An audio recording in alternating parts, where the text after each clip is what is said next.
I want to start today with a question that, honestly, it feels a little dangerous to ask. Oh, okay, I'm intrigued. Yeah, and not because it's, controversial in the modern political sense. We aren't talking about elections or economics today. Right. But it's dangerous because it forces you to look in the mirror in a way that is, it's actually quite uncomfortable.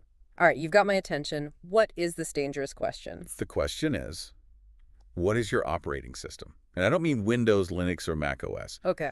I mean, deep down, beneath all the career goals, beneath the family dynamics, beneath your hobbies, what is the fundamental non-negotiable code that runs your life? Ah, Because we all like to think we're these totally free agents. yeah. We think we make choices based on pure logic or, spontaneous feelings. But the source material we're covering today argues that's a total illusion. That is a very bold opening. It is. Hmm. But the argument here is that you are programmed to serve something. Human beings are service machines.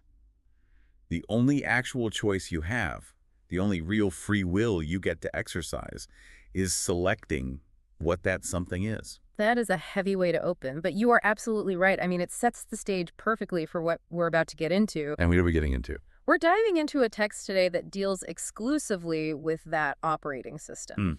We're looking at a treatise called Bayan al-Tawhid. Which translates to what? It translates to clarification of monotheism.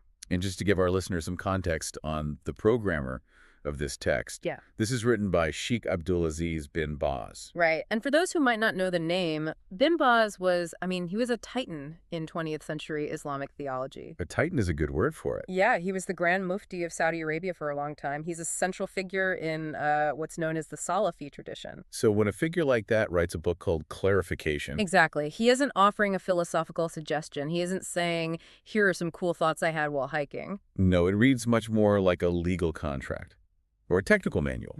A blueprint, that's a great word for it. He's laying down what he views as the absolute objective laws of the universe. Right. The whole premise of this text is that the cosmos has a singular purpose and human beings have a singular function. And if you deviate from that function, even by a millimeter, even just linguistically, the text argues you risk a catastrophic system failure. Catastrophic system failure, Yeah. a very polite way of putting it. It is. The text talks about eternal consequences that are, frankly, pretty terrifying. Yes. But what drew me to this, and why we're doing this deep dive, is the sheer logical architecture of it all. I mean, even if you're not Muslim, or even if you aren't religious at all, Right. the way this text constructs its argument is, it's fascinating. That's so. It's so binary. It's rigorous. It defines belief, not as some fuzzy, warm feeling in your heart, but as a precise set of actions, words, and crucially, rejections. It's a roadmap, and like any map, it has boundaries. You are either on the road or you are off it. There's very, very little gray area in Bin Baz's worldview. So our mission today is to trace that road. We're going to unpack this concept of Tawhid monotheism and see how it's defined far more strictly here than just, saying, I believe in one God. Right. That's just the entry-level understanding. This goes much deeper. And we're going to look at its opposite, shirk, or polytheism. And trust me, the traps involved there are much more subtle than just bowing down to a stone statue. Much more. We're going to get into the grammar of belief, literally, how the word and versus the word then can change your theological status from a believer to a sinner. It gets that granular. It really does. It is a masterclass in theological precision. So let's open the file. Let's look at the operating system. We just start where the text starts, which is setting the scene. Section 1, the two abodes and the purpose of creation. Right. This is the foundation. If you don't get this, none of the other rules really make sense. Bin Baz begins by describing reality as being split into two distinct abodes, or houses. And they're very different houses. Extremely different. He begins with Dar al-Amal, the abode of work. That's where we are right now. That's us, right here, right now. The dunya, or the worldly life. Now, usually when we talk about the world in a modern context, we talk about it as a place to be enjoyed or conquered or experienced. YOLO, you only live once, get as much gusto out of it as you can. Sure, that's the common view. But Bin Baz frames it completely differently. He frames it as a transit lounge.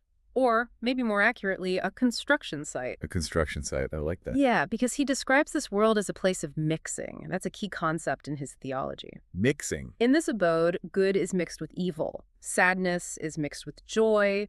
You have health mixed with sickness, believers and disbelievers, justice and injustice, all just jumbled together in the same space. It's inherently messy. So the messiness isn't a bug in the system, it's a feature. Precisely. It is designed to be temporary. The text uses these agricultural metaphors.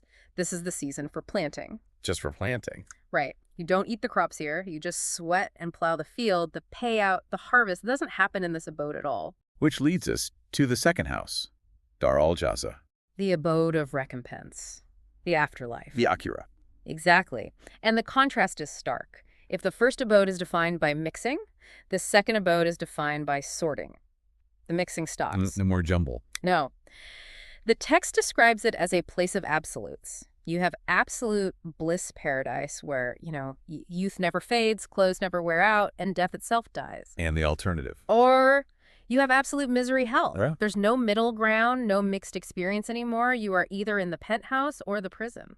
It's interesting because this binary creates a sense of extreme urgency in the text. It has to. If this world is just a short work shift, let's say, 70 or 80 years if you're lucky, and the next one is an eternal retirement, Right.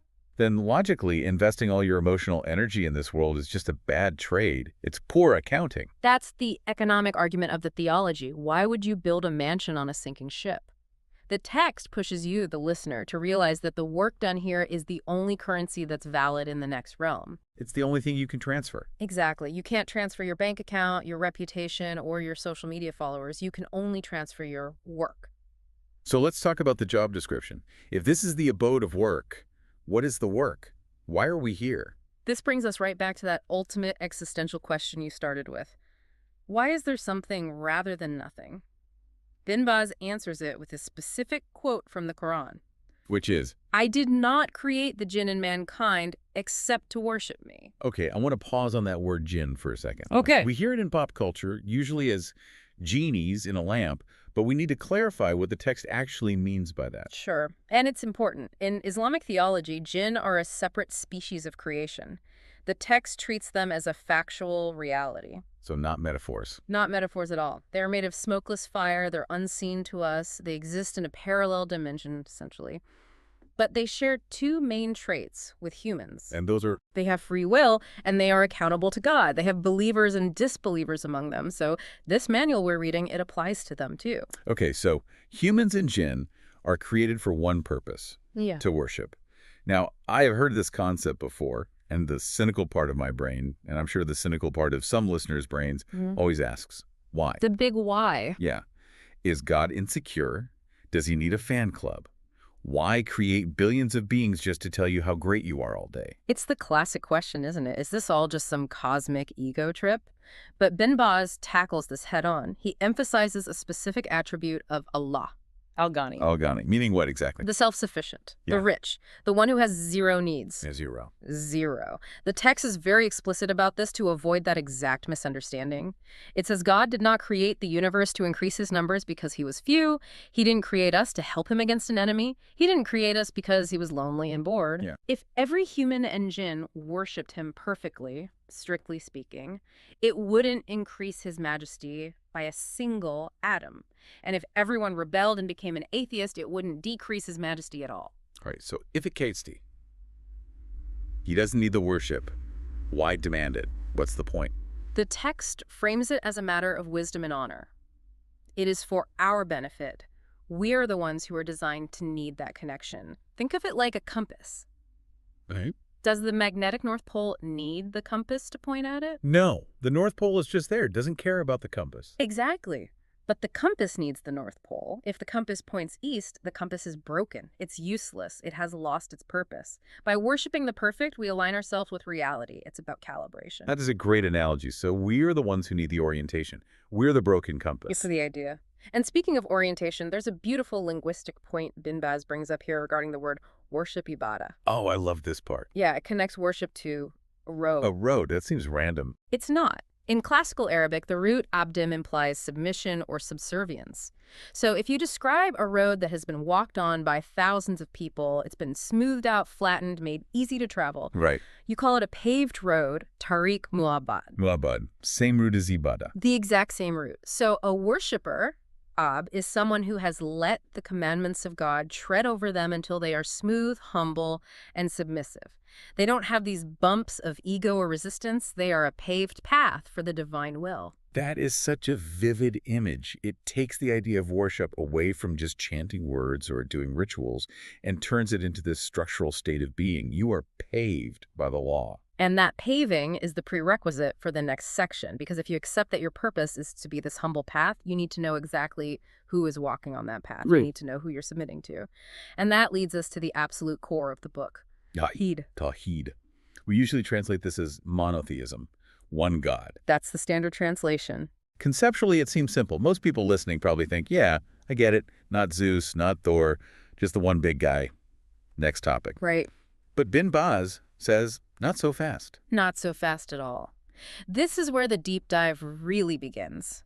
If you take one thing away from this episode, let it be this distinction. According to this text, believing that God exists and created the universe is not enough to make you a monotheist. Wait, let me rephrase that to make sure I'm hearing you right. I can believe God created the heavens, the earth, me, you, and this microphone. Everything. And Bin Baz would say, I am not a believer. Correct. You would technically be classified in the same category as the pre-Islamic pagans of Mecca. That sounds completely contradictory. How can the pagans believe in a creator? I thought they worshipped idols. This is a crucial historical point the text relies on. Bin Baz points out that the enemies of the Prophet Muhammad, the people guarding the idols in Mecca, the people who actually fought wars against Islam, they actually believed in Allah. They did. Oh, yes. The Quran itself testifies to this. If you ask them, who created the sky? Who sends the rain? Who manages the sun? They would say Allah. They admitted it. Openly. They readily admitted it. They believed in what scholars call Tawhid ar-Rububiyyah, the monotheism of lordship. Lordship. They accepted God as the CEO, the creator, the sustainer. They knew he was in charge. So what was the conflict about? Why were they fighting a war if they agreed on the CEO? Because they failed in the second category, Tawhid uluhiyyah, the monotheism of worship. They believed God ran the universe, but when they had a problem, when they needed rain or healing or protection in battle, they didn't go to the CEO directly. They went to intermediaries. They prayed to idols, saints, angels, or ancestors to lobby the CEO on their behalf. I see. So the definition of a Muslim in this text isn't someone who believes God exists. It's someone who directs all acts of worship exclusively to him. Exactly. It's all about exclusive rights. The text lists these acts: prayer, fasting, slaughtering an animal for sacrifice, making a vow, fear, hope, reliance. Bin Baz argues that these are like a special currency. A divine currency. Yes, and you can only pay this currency to Allah. If you take even one coin, say, you slaughter a sheep to honor a saint, or you make a vow to a spirit for protection, you have committed theft. You've given God's rights to someone else. This sheds a lot of light on that famous phrase, La ilaha illa Allah. I've always seen it translated as, there is no God but God. And Bin Baz actually corrects that translation. He says it's dangerously imprecise. How is it imprecise? Because, strictly speaking, there are other gods. What do you mean by that? Well, just look at the world. People worship money. People worship cows. People worship statues. People worship power, fame, political ideologies. Those gods exist as objects of worship. They are real in the sense that people devote their lives to them. So saying there is no God is factually incorrect because all these false gods do exist. Exactly. So what's the accurate translation according to the text? Go for it. There is no deity worthy of worship in truth except Allah. That little addition in truth is the key. I see. It acknowledges the reality of all those false gods, but strips them of legitimacy. It's not just a statement of fact, it's a declaration of loyalty. It's saying, I see all these other options and I reject them as invalid. It's a political statement almost. Yeah. There are many pretenders to the throne, but there is only one true king. That's a perfect way to frame it. And the text mentions a third aspect of this unity, just to round it out: names and attributes. What does that entail? This is believing that God is perfect, hearing, seeing, and knowing, but without comparing him to his creation. For example, knowing God sees doesn't mean he has eyeballs like we do. It's an attribute of perfection beyond our comprehension. Okay. But the text really focuses on the worship aspect because that's where humans usually get it wrong. Why is that? Why is the worship part so hard? It seems so much easier to just go direct. Why do humans keep inventing these other things to worship? Well, think about human psychology. We love hierarchy. We love connections. If you want a job at a big company, you don't just email the CEO. No, you'd never get a reply. You feel too small. You feel unworthy. So you email the guy you know in HR. You want a favor. You ask a friend who knows someone. We naturally want to lower the stakes by using a middleman. That's so true. Approaching the ultimate power directly feels... It feels terrifying. It feels safer to talk to a saint who used to be a human, someone who gets it. Right. Someone who understands what it's like to be hungry or tired or scared. Yeah. And that psychological comfort is exactly what the text identifies as the trap. Bin Baz argues that this was the universal message of every single prophet. All of them. All of them. From Noah to Hud to Salih to Abraham to Moses to Jesus. They didn't come to tell people God exists. The text argues people already knew that. They came to say one thing. Cut out the middleman. Just one message. Worship Allah and avoid taghut. Taghut. That is a very strong, very specific Quranic word. Let's unpack that a little. Yeah, it's a powerful term. Taghut comes from a linguistic root that describes water that overflows its banks, a flood. Okay. So it refers to anything that exceeds its proper limits. A human is just a human. If you respect him, fine. But if you worship him, you've made him a taghut. You've made him overflow his boundaries. The mission of monotheism, in this view, is to keep everything in its proper container. God in the God container, humans in the human container. I like that image of the containers. It feels very orderly, very structured. But when you mess with that order, that's where we get to the next section. Right. We've defined the do, singling out God. Now we have to talk about the don't, the deep dive into section 3, the reality of shirk. As the text says, things are known by their opposites. You can't understand light without darkness, and you can't understand Tawhid without understanding shirk. And the text gets very severe here. It talks about major shirk, shirk akbar. This is the nuclear option. Yes. In the legal framework of this theology, major shirk is the only unforgivable crime if you die upon it. It's the absolute deal breaker. Let's get specific, because I think a lot of people imagine shirk as, bowing down to a golden calf in the desert, like something out of a biblical movie. The classic image. But the text gives examples that are much more active, much more current. It focuses heavily on the relationship with the dead. The text specifically condemns istighatha. What's that? It means seeking desperate aid or rescue from those in the grave.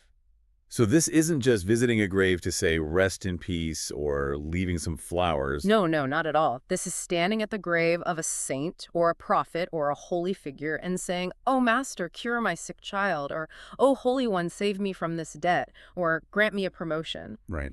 Bin Baz argues that curing and saving and providing are divine prerogatives. They are attributes of God. The moment you ask a dead person for them, you have deified that person.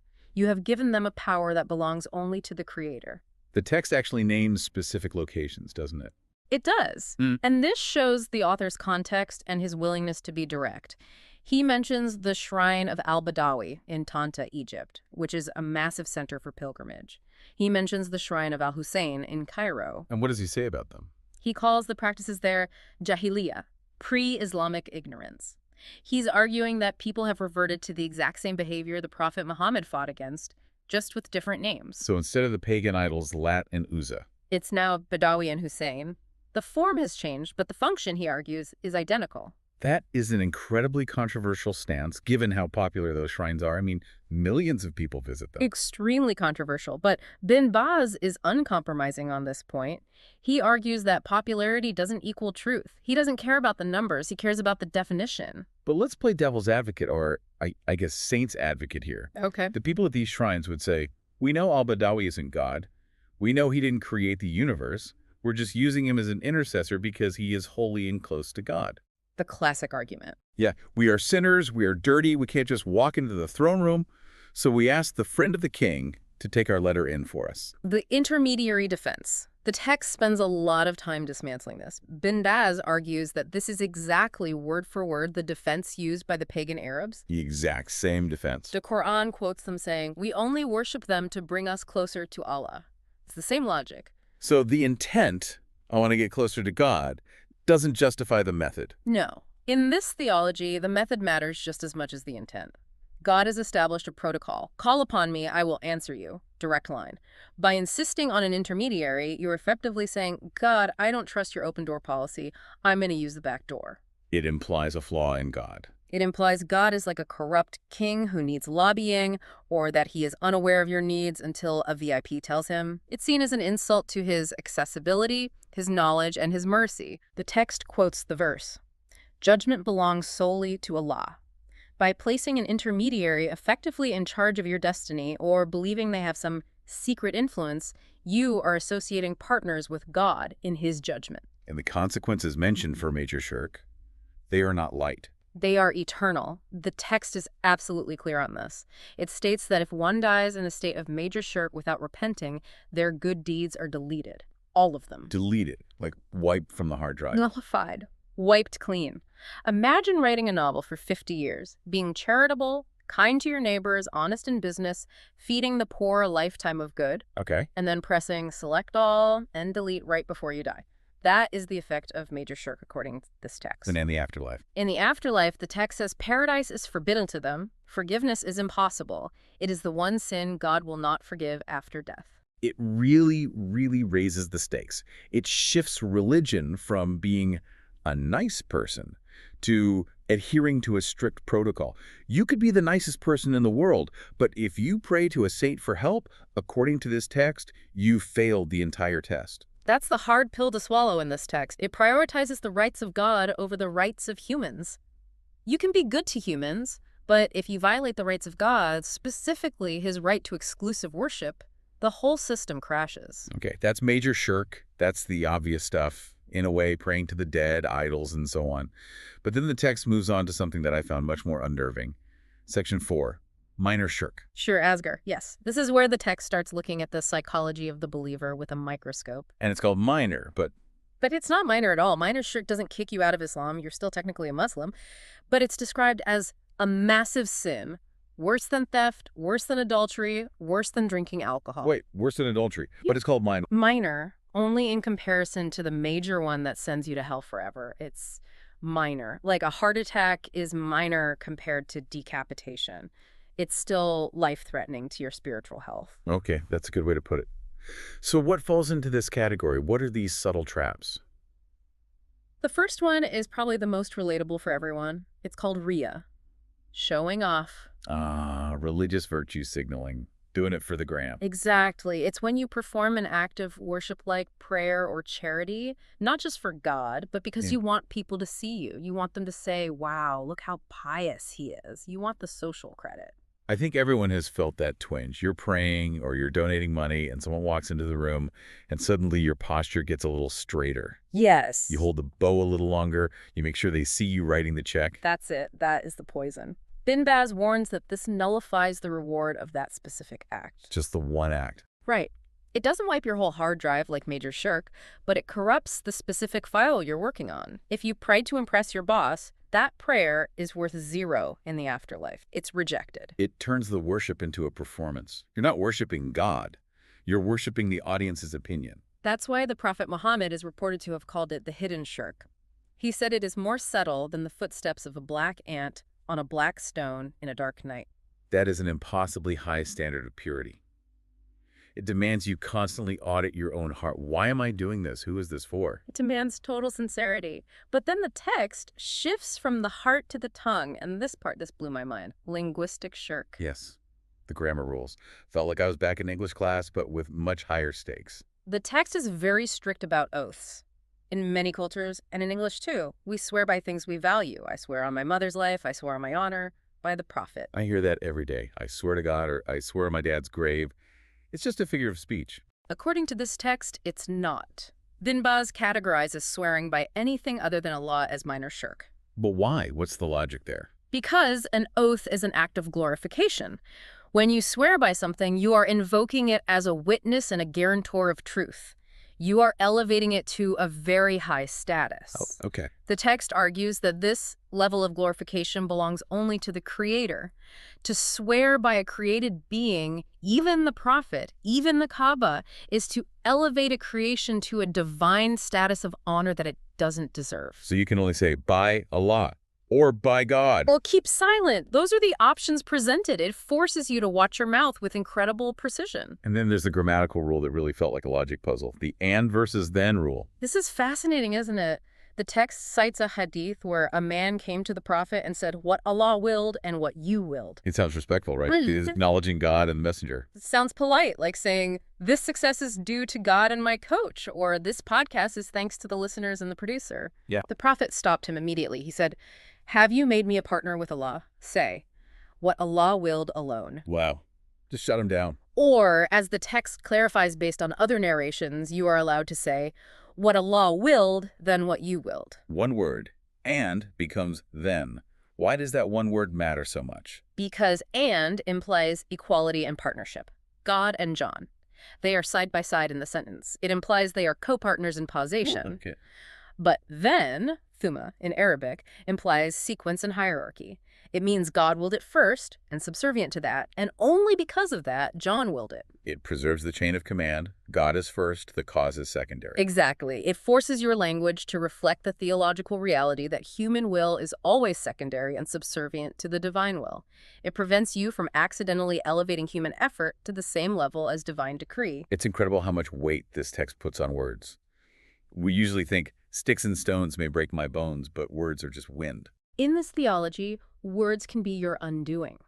They are the external manifestation of your internal belief structure. If your language is sloppy, your theology is sloppy. So we've navigated this minefield of shirk. But the text isn't done. It wants to clarify exactly where the exit door is. Section 5 discusses the boundaries of faith, the nullifiers. Right. This is where Bin Baz acts as a judge. He's looking at the hard boundaries that define who is in the community of faith and who is out. We talked about major shirk being the biggest one, Yeah. but there are other nullifiers, things that can void your contract of faith. Yes, and one of them is apostasy, openly leaving the faith. The text uses a historical example to make this crystal clear. Musaylima the liar. Who was he? Musaylima was a contemporary of the Prophet Muhammad. He was from another tribe in Arabia, and he claimed to be a prophet too. Okay, a rival prophet. Exactly. Now, here's the tricky part. His followers were Arabs. They prayed, they fasted, they probably gave charity. They called themselves Muslims, meaning those who submit. So they did all the rituals. They looked like Muslims on the outside. Yeah. They did. But because they believed in Musaylima alongside Muhammad, the early Muslim community, based on the text's understanding, classified them as apostates and fought them. It goes back to that exclusivity. You can't add to the message or the messengers. Right. Accepting a new prophet after Muhammad breaks the seal of finality.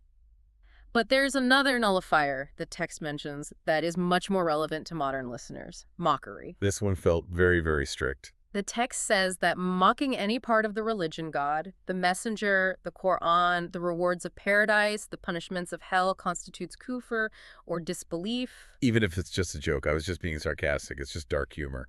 The text explicitly says, make no excuse. It quotes a Quranic verse that was revealed about a group of men who were on a journey with the prophet. They started joking about the Quran readers, calling them gluttonous and cowardly. Oh. When they were confronted, they said, we were just chatting, joking around to pass the time on the road. We didn't mean it. The classic, it was just a prank, bro, defense. Exactly. And the revelation came down from God, which is now in the Quran. Was it at Allah and his signs and his messenger that you were mocking? You have disbelieved after your belief. So humor has a hard limit, a red line. When it comes to the sacred, yes. The text argues that you cannot respect something and mock it at the same time. Mockery implies disdain, and disdain negates faith. Okay, that's the scary part. That's how you get kicked out of the club. But then the text pivots, and I found this part surprisingly, well, lenient, or at least very nuanced. It defends the sinner. Yes, this is the debate on sinners. And this is where Bin Baz positions himself in the middle of a massive theological war that shaped early Islam. This is really important to understand the Sunni orthodoxy that he represents. Let's set the stage. Who are the combatants in this theological war? Okay, so imagine a spectrum. On one extreme, you have a group called the Khawari. The Kowar. These were the ultimate hardliners. They said, faith is a single indivisible block. If you chip it, you break it. So, if you're a Muslim and you commit a major sin like drink, alcohol, stealing, adultery, you are a kafir, a disbeliever. So you're out. You're out of Islam, and you will burn in hell forever. Zero tolerance policy. One strike, and you're out. Wow. Okay, who is on the other extreme? On the other extreme, you had the Murji'ah. They said, belief is just in the heart. Actions don't affect faith at all. At all. At all. You can sin all you want. You can be a murderer. And your faith is still perfect, like the faith of the angel Gabriel, as long as you believe in your heart. That's the faith alone crowd. Very permissive. Extremely. So Bin Baz says both of these groups are wrong. He outlines the Sunni view, which is the middle path between these two extremes. So let's use a case study to make this clear. Take a guy named Ahmed. Ahmed is a Muslim. He believes in God. He believes in the Prophet. But Ahmed has a problem. He drinks alcohol. He knows it's wrong. He feels guilty about it, but he's addicted. He drinks every night. What is he, according to Bin Baz? Bin Baz, representing the Sunni view, says, Ahmed is a believer, but one with deficient faith. He is a fasik, a sinner. He is not a kafir. He is still in the club, but he's on probation. So the Qawaris would say he's an apostate, but Bin Baz says no. Correct. As long as he doesn't legitimize the sin, and we'll get to that in a second, he remains a Muslim. And what is his fate in the afterlife? This is the million-dollar question. This is the key. His fate is under the will of Allah, or Ta'at al-Mashiach. What does that mean? It means God has two options. He might choose to punish Ahmed in the fire for a while, to purify him of that sin, like smelting gold to get the impurities out, or God might just forgive him instantly out of his sheer mercy. But the punishment isn't eternal. No, that is the critical distinction. Because he had Tawhid at his core, because he never committed shirk, he will eventually be taken out of the fire and put into paradise. He cannot stay in hell forever. That monotheism card is the ultimate insurance policy. Oh, it is. It's the exit ticket. It might take 1,000,000 years in human terms, but eventually you get out. But wait, you said as long as he doesn't legitimize the sin. There's a trapdoor here too. The concept of istial. This is where the legal mind of the author really shines. Yes, this is a razor-thin but hugely important line. Let's go back to our friend Ahmed. Yep. Scenario A. Ahmed drinks wine, cries, and says, "Oh God, forgive me, I am weak. I know this is wrong." Right. Scenario B. Ahmed drinks wine, pours a glass for his friend, and says, "There is nothing wrong with this. Why does religion forbid it? The Quran is outdated. I believe alcohol is lawful." They're doing the exact same action. Both are drinking wine. The exact same physical action, but a totally different verdict in the eyes of God, according to this text. Also. In scenario A, Ahmed is a sinner, but he's still a Muslim. In scenario B, Ahmed is an apostate, a disbeliever. Why the change? Because in scenario B, he committed istila. He made the forbidden lawful. He didn't just break the rule, he denied the validity of the rule maker. He rejected the text of the Quran itself. That is an act of intellectual rebellion that breaks the entire contract of faith. That's a fascinating distinction. It's the difference between speeding on the highway because you're in a rush, Right. breaking the law, Right. and cloning the speed limit is tyranny, and you don't recognize the authority of the government to set speed limits at all. Perfect analogy. One is a behavioral lapse, the other is a regime change in your heart.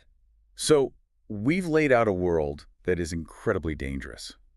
There are traps of major shirk, minor shirk, nullifiers, linguistic slips, mockery.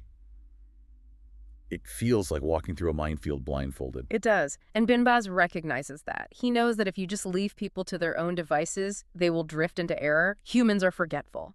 So what's the solution? How do you navigate the minefield? This brings us to section 6, the imperative of learning. The text identifies the root cause of all the slipping and falling as ghafla, Ghafla. heedlessness, being asleep at the wheel, just not paying attention. And the antidote to heedlessness is ill knowledge. And it's not just pray more or have more faith, it's learn more. Yes. Bin Baz urges the listener, very practically, to attend circles of knowledge. You can't obey the traffic laws if you've never read the driver's handbook. You need to know what shirk looks like so you can spot it in yourself and others. If you don't know the definition of the paved path, you'll wander off it into the bushes. He also talks about company. Be a companion to the good and the righteous. This goes back to environment. If you hang out with people who swear by their fathers, who mock religion, who use lucky charms, who treat God as an afterthought, your sensitivity to these things dulls. You get used to it. You start thinking it's normal. You need an environment that constantly reinforces the Tawhid worldview that keeps these ideas fresh in your mind. It's like immersion language learning. You need to be around native speakers of Tawhid to get the grammar right in your own head. That's a great way to put it. And finally, he advises constant prayer for thabat, for steadfastness. He admits that the human heart is flippable. The word for heart in Arabic, qalb, comes from the root that means to flip or to turn over. The heart is, by its nature, unstable. You can be a believer in the morning and a disbeliever at night, so you have to constantly ask the controller of hearts to keep you steady. So let's bring this all together in our outro. We started with the question, why are we here? And Bayan al-Tawhid gives an answer that is sharp as a razor. You are here to be a paved road for the divine will, to worship the Creator exclusively, without partners, without middlemen, and without ego. We looked at the strictness of the definitions, how and versus then isn't just semantics, it's theology, how using a saint as an intermediary is viewed not as piety, but as an insult to God's sufficiency. And we saw the balance. The text is incredibly harsh on shirk. It offers zero tolerance for associating partners with God, but it offers a massive lifeline to the sinner. It distinguishes between the person who falls down, which is sin, and the person who walks away entirely, which is disbelief. Here is the thought I want to leave you with, and it's something